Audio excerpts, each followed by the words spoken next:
कांदिवलीमध्ये आणि संपूर्ण मुंबई शहरामध्ये पोलीस मोठ्या प्रमाणात अवैध कारवायांच्या विरुद्ध कारवाई करत आहे आणि त्याच अनुषंगाने आम्हाला एक गोपनीय माहिती प्राप्त झाली होती की रोहित उपाध्याय नावाचा एक इसम हा कांदिवलीमध्ये ई सिगारेट जे की बंद केलेले आहे, शासनाने बंदी घातलेली आहे, अशा ई सिगारेट विकत आहे.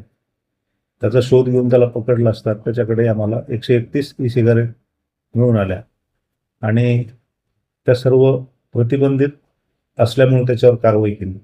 त्याच्याकडे तपास केला असता त्याने सार्थक अग्रवाल हा सुद्धा असे ई सिगारेट विकतो अशी माहिती दिल्याने सार्थक अग्रवालला पण ताब्यात घेतला आणि त्याच्याकडे तपास केला असता त्याच्याकडे 161 ई सिगारेट मिळून आले.